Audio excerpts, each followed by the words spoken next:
Is The Matrix a movie about terrorist groups? Hi, this is Phil Gurski, President and CEO of Borealis Threat and Risk Consulting in Russell, Ontario, Canada.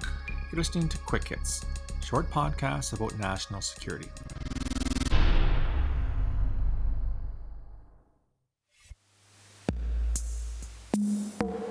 If you're like me, you've probably seen one or all three of the Matrix films. This was originally aired back in 1999 and is, and I'm quoting right here from Wikipedia, the source of all wisdom, a dystopian future in which humanity is unknowingly trapped inside a simulated reality, the Matrix, which intelligent machines have created to distract humans while they're using their bodies as an energy source. This, of course, stars Keanu Reeves, who, by the way, is Canadian. Although he was born in Beirut, he grew up in Canada. And he plays a computer programmer named Thomas Anderson. He's also a hacker under the name Neo. And he eventually discovers what's really going on with these machines. And he joins with other people who've been freed from the Matrix to try and fight for humanity's freedom.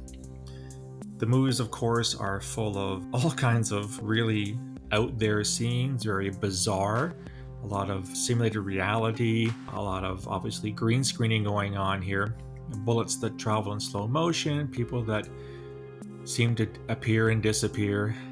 It's really cool. I can't say I always understood what was going on within the film. Apparently the director was inspired in many ways by Japanese anime. And you have this eternal struggle between Neo and his allies, people like Morpheus and people like Trinity, both people also that have been excised themselves from the Matrix, and this whole host of bad guys that seem to be able to change shape at will and morph into other types of characters. The question I want to pose today, especially given that Matrix 4, Matrix Resurrections, is due out during the Christmas season this year, in 2021, is Neo, and by definition, his cohorts, are they a terrorist group? Well, let's look at what we define terrorism as. As you've heard me say it once, you've heard me say it 100 times. An act of terrorism is a serious act of violence that is carried out for political, religious, or ideological reasons. Is Neo and his friends capable of serious violence? Well, absolutely. You just see the scenes. There's lots of fighting going on. People are disintegrating before our very eyes, so that sounds like serious violence to me. Is it ideological, political, or religious in nature? I would have to say the answer to that is yes. It clearly is some kind of an ideology.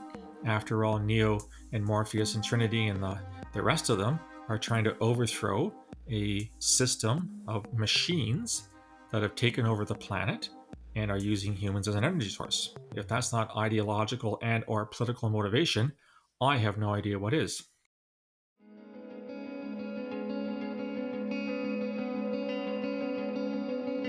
The problem, of course, is that none of this is real. And by that, I don't mean in a Hollywood sense, but within the film itself, the distinction, the borders between reality and computer programming, computer code, zeros and ones, is really hard to determine sometimes. In other words, if Keanu Reeves is punching a guy who doesn't really exist, and he himself is inserted into this computer programming, is it actually happening? Ergo, if one computer program is kicking the shit out of another computer program, A, is that serious violence because no one's actually really getting hurt? And is it actually happening? Others would say, well, no, they're not terrorists. They're clearly freedom fighters. Humans didn't elect to be controlled by machines. I don't know a lot about the background to the film, but whatever happened, as I said earlier, it's a dystopian future, one we don't want to have happen. We'd prefer it to be the way it used to be. And those who are fighting these machines are clearly on the side of good. They're clearly on the side of right.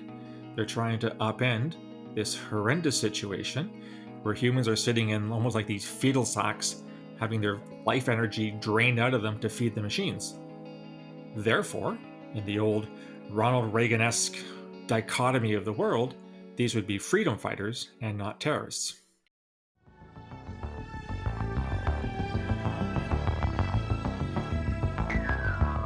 Unfortunately, the difference between freedom fighters and terrorists depends very much on where one sits on the spectrum.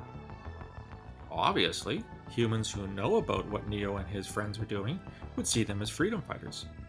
Obviously, the machines who want to continue to dominate Earth and suck the lifeblood out of humans would see them as terrorists. It's therefore not clear at all where the truth lies in this, given that it's not even true to begin with. It's an ultra-real, irreal world we're talking about here. I'd probably be criticized for calling them terrorists, given that I'm human, and I don't want my blood being sucked out by a machine. But if you look at it dispassionately, we're left with the same conundrum we've always been left with. How you define terrorism depends very, very much on where you're seeing it from. That's been true forever. Whether it's the Contras in Nicaragua or Al-Qaeda during the Soviet invasion of Afghanistan back in the 1980s, they were freedom fighters as far as we were concerned because we were in the midst of the Cold War. Now we see Al-Qaeda as a terrorist group. When did that change occur? Good question, right? The other part about this movie, which does have a link to terrorism, I want to elaborate on a little bit, is this notion of the red pill versus the blue pill. In the very first movie, Morpheus, one of the characters, offers Neo a choice between two pills. The red pill, which will reveal the truth about the Matrix, and the blue pill, which will return him to his former life. In other words, if he takes the blue pill, he doesn't understand what's going on, he goes back to being milked by these machines. Of course, there wouldn't be any plot if he took the blue pill, so Keanu Reeves swallows the red pill, his reality disintegrates, and he awakens to see that he in fact is sitting in a liquid pool among countless other humans, and they're attached to this electrical system which the machines are using to drain the life force from humans. What's fascinating is this notion of red pill, blue pill has actually been taken up by extremist groups right now to convince their followers that they have to fight the man, they have to fight the machine, using machine in a metaphorical sense here. And as one website put it, if you take the red pill, that's code for choosing to realize that feminism is destroying society and life. And it's been adopted by other far-right political subcultures. And it actually kind of refers to radicalization now. If you take the red pill, you become radicalized. And there's all kinds of alt-right groups, far-right groups, white nationalist groups, white supremacist groups that refer to this notion that society is changing and not for the better because the feminists are taking over, however one wants to define that term. They have to realize this and they have to fight against it.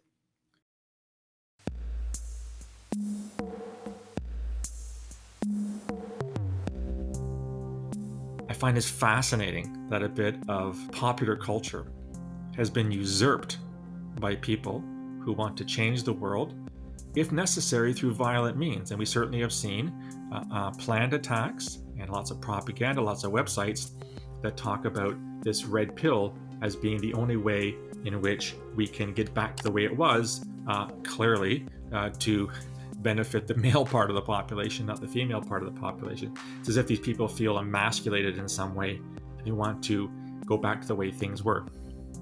Interestingly, I did read an article in The Independent, which is a UK newspaper, entitled Red Pilled, Can the Matrix Resurrections Reclaim Neo from the Alt-Right? And the writer of this article asks whether director Lana Wachowski can save the franchise from its twisted veneration by Trump supporters and men's rights activists. Whoa. This is kind of cool, right? Where you have this whole notion of whether or not the Matrix is terrorism versus freedom fighting, and yet within the very film itself, you have a significant element of it, this red pill, blue pill, which awakens Neo to the reality that he can't see because he's simply in the system itself, has now been usurped by Trump supporters, QAnon, the far right, alt-right, etc., to justify acts of violence. Is there a lesson in all this? Well, I think there is, and that is that people have this uncanny ability to take modern culture and to twist it, to stretch it, to suit their own needs. And that's exactly what's happening with the Matrix brand. And as this article said, there is a hope that the new film, Matrix Resurrections, coming out in December, will somehow deflate the tires or take the air out of some of what the alt-right is doing by using this film to justify their way of life and their call for action, if necessary, violent. Anyhow, that's what I think. What do you think about the Matrix films? Do you think Neo is a freedom fighter or a terrorist? I'd love to hear from you. You can reach me on email borealisrisk@gmail.com or on Twitter @BorealisSaves. You'll also find me on LinkedIn and on Facebook. If you like this content and want to get more of it, go to my website, borealisthreatandrisk.com. Hit the subscribe button, get a free daily digest, all the podcasts, all the blogs. There's also a link to my new book, The Peaceable Kingdom, A History of Terrorism in Canada from Confederation to the Present. It's only available on the website as it's self-published, $25 Canadian plus shipping and handling. Put an order in there, and you'll get a signed copy in the mail. Love to hear your feedback on this and other material that Borealis puts out. I'll talk to you again soon. Until then, stay safe.